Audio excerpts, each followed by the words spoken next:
In today's lesson, we will be building greebles or nurnies, which could also be cities.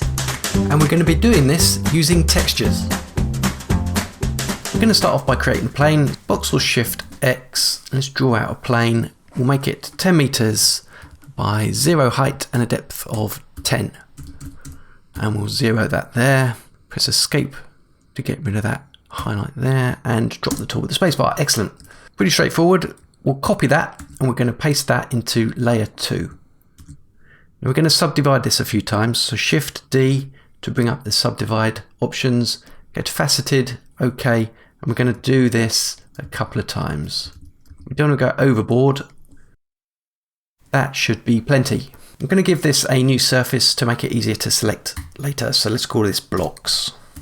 Okay, I'm going to press T and I'm just going to raise it off the floor a little bit. Finger on the control button to constrain the axis to the Y. So it's just above the base so we can see what's going on. Before we continue though, just an honourable little mention to this use texture button here. If we select that and click on the texture button here, we could use an image map, but we could also use this procedural texture, and we've got a whole library of lovely procedurals to choose from. By using different textures, playing around with the scale and positions, you can quite quickly build up an interesting looking landscape.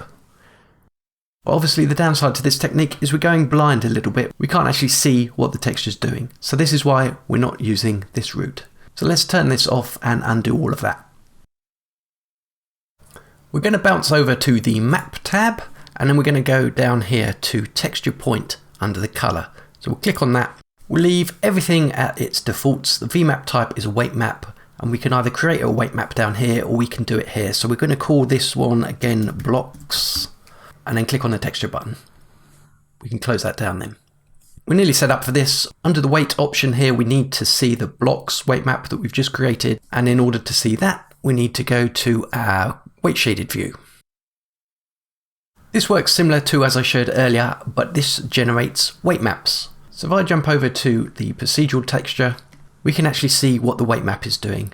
Let's set the texture value to 1 so we know we're going from 0 to 100% if you like. As mentioned before, we've got a whole ton of procedural textures to choose from. I've picked this hybrid multifactorial. You may like the general scale, but you've got this gradient which you don't necessarily want. The way around that is to add a gradient above that layer. It defaults to previous layer, which is good. Put a keyframe in at 1. And then at start, the first keyframe where it says 0, we want that to be a value of 0. And we can tighten this gradient up just by dragging these sliders.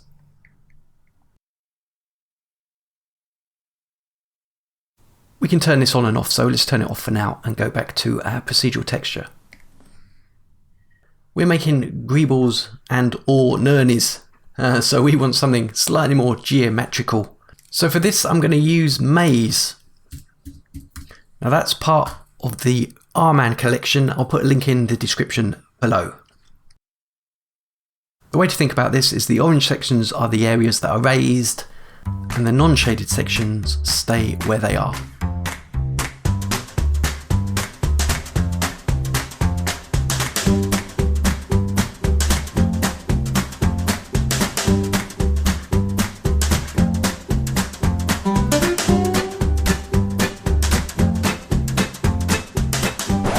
Okay, so I've had to play around with the settings.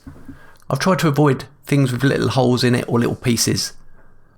I think that's looking pretty good. If you wanted it the opposite way around, obviously just hit the invert button.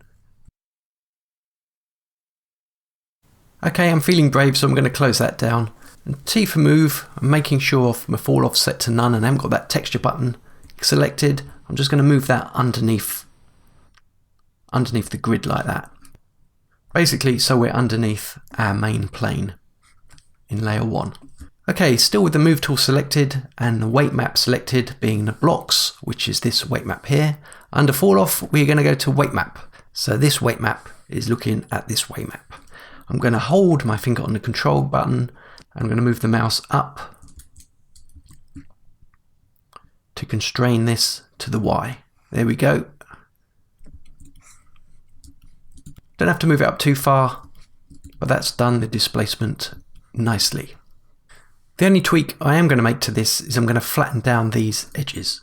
So I'm going to select two of these outer points next to each other, hit the right arrow key, that should select the border, and then I'm going to expand that selection with the square bracket. 1, okay, and then I'm going to select one of these flatter points, and then I'm going to go to Modify, Align, to last points Y. So that will flatten all those points to that last selected Y location. Deselect those points and let's go into poly shaded mode. We don't need to see the weight map anymore. So we'll go to layer 1, which is where we're going to apply our nurnies, and then we're going to put layer 2 into the background like that. Under the construction tab, we're going to look for solid drill. There it is.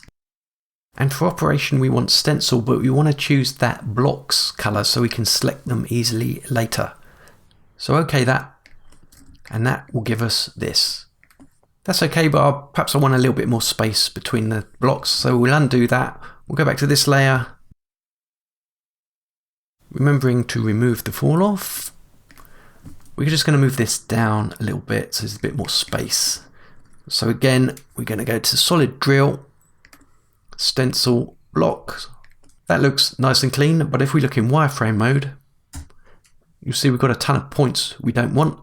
That's easily dealt with. If we go up to reduce points, click on that. We don't have to touch anything, just okay that. And there they were, gone. Let's press W to bring up the statistics. Go over to polygon mode and surface blocks. That's why we stenciled the name into it, so that's easy enough. Let's hit B for bevel. Finger on the control key, we'll just move up a little bit. Right mouse click, and then we'll move in a bit. Let's change the surface name, so we'll go blocks 2. Be on the keyboard for bevel again. Again, finger on the control key to constrain, and we'll just push up. That's good, but we want a variation here, so what I'm going to do under the plus and minus, I'm just going to play with that setting there. If you think of it in a different scale, we've kind of created a city block here. So that's one avenue you could possibly explore, but we're going for a smaller scale here, so I'm just going to knock that down. There we go. We could also go minus to push those polygons into the ground a little. Let's drop the bevel tool, but here's a handy thing to know. We've dropped all the selection. T for translate, under fall off, we'll select polygon. That basically means you can move a polygon at a time without having to select anything. So again, holding control to restrict to the Y, I'm just going to move up and down and tweak these upper polygons to whatever I feel. Okay, another super handy tool I found. Let's select a few of these. There's a free tool, I'll put a link in the description. It's called JettoBevel. So if we click on this, it's a very handy tool to have, especially for LightWave users. It's very good at adding little bevels and segments. So that's definitely a tool worth investigating further as well.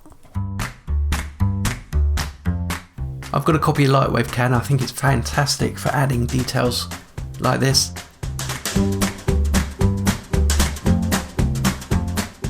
I applied the exact same method to come up with a little city block as well. So it's a very versatile technique and it'll help you come up with shapes you wouldn't necessarily have thought of yourselves. A quick note on the render I made for the poster frame. I actually used 2 cutters on this one, just varied the parameters slightly for each, which gave me this. And as before, I just selected the cutter object surfaces and did a simple bevel as I showed earlier. In terms of texturing, I reused that maze texture. That's what that looks like. Here are the settings. Use the black and white values to vary the specularity. I'm also using the bump for some extra detail in there. I thought I'd try the edge shader just to round off some of those sharp corners, and it seems to work really well. Finally, I'm filtering the Y distance using the world position, which used to be called world spot, and just varying the colour slightly based on their height. That will do for today. I hope there was something there of use. See you soon.